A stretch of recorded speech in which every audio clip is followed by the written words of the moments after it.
Hello, this is Mohammed from Iraq, and today my seminar is The Miracle and the Poem, the Islamic containment of Arabic poetry. In Arabic literature, poetry is the main creative art, and the pre-Islamic era, poetry had several roots: political, social, and cultural. For example, we couldn't read a war because of a poem.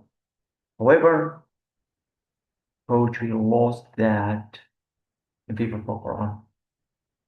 And in this paper, I try to reveal that transition, or I like to name it containment. So to start, we need to study Quran or understand Quran.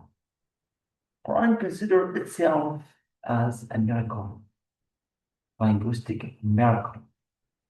Although Quran is focused uh, on the physical miracles of pre-Islamic uh, figures such as Jesus or Moses, uh, working on the water, raising the dead.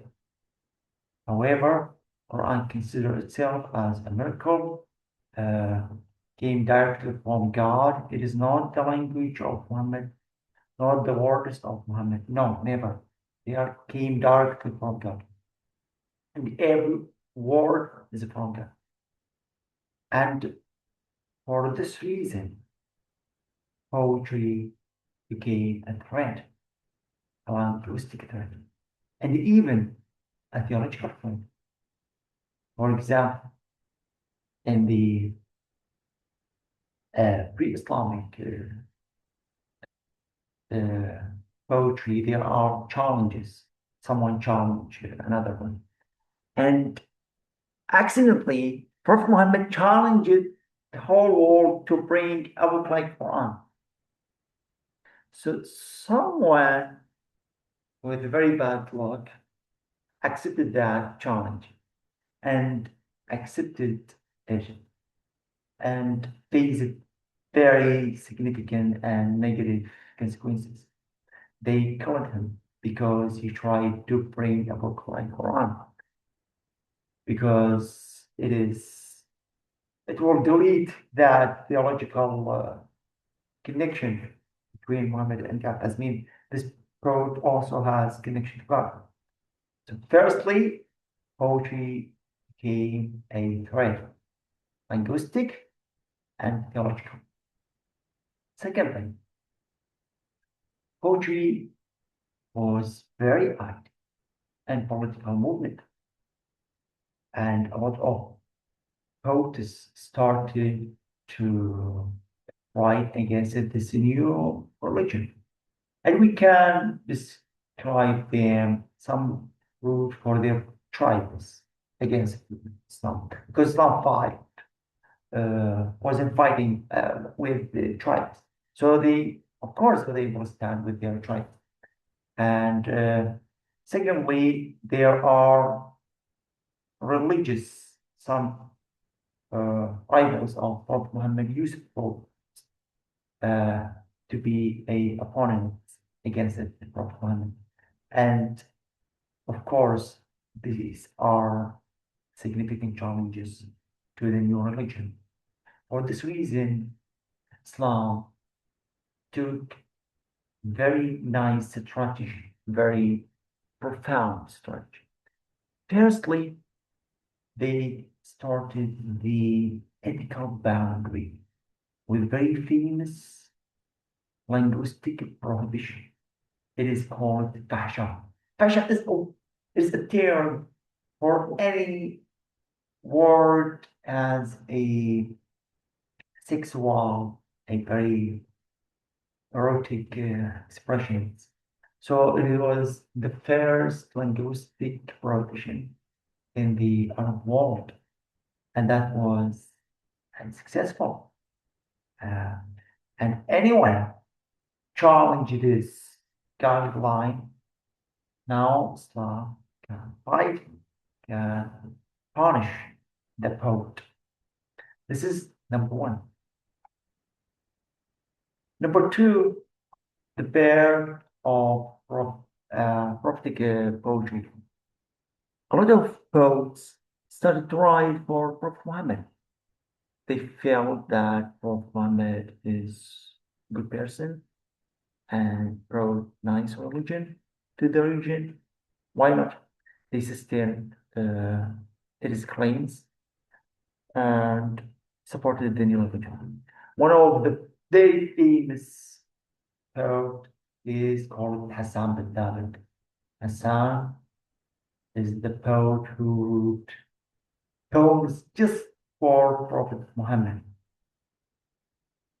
Consider him as a greatest person, just a human, and the planet. And that was the foundation of mystic rituals, because mystic rituals indeed based on a poem about Prophet Muhammad, and the festival started all about that.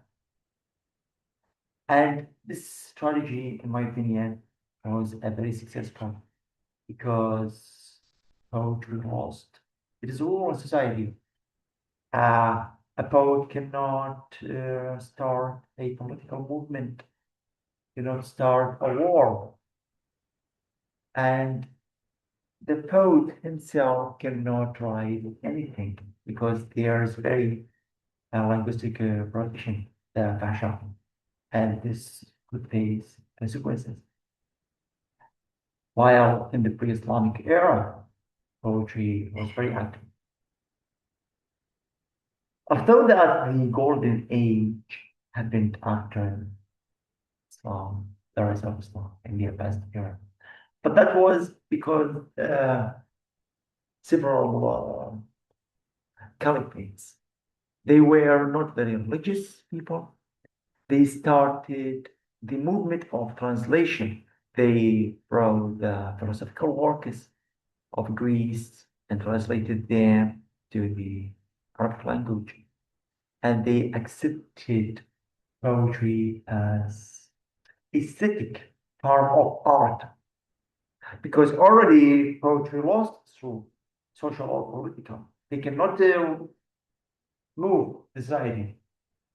However, aesthetically, artistically, we can say that the golden age of the architecture happened after Islam, but not because of Islam, because of that elegance. We can name them rational elegance. They like it. Philosophical work is the root codes, and that unfortunately is still right now in the Arab world. No devote or philosopher the very social or political role, but the religious persons. For this reason, a lot of movements or revolutions happened because of religious concerns or Islamic parties moved them, not because of intellectual or democratic concerns. No, that didn't happen, unfortunately. Uh, and I hope that some pope change that equation, and I hope that poetry restores this rule in society, not the religious text. In conclusion, in this seminar, I tried to reveal the role of poetry in the Arab world before Islam and after Islam, and I argued that poetry had a significant role, political, social, and cultural. However, it lost that in favor for Quran. And that didn't happen randomly because poetry was a threat, linguistic threat and theological threat. And Islam to contain poetry used a strategy. Firstly, a linguistic prohibition and the birth of prophetic poetry that poems just sustained for Prophet Muhammad. And now, unfortunately, in the Arab world, religious figures, not the poets or philosophers, can rule the society. Thank you for your time and your patience. Thank you.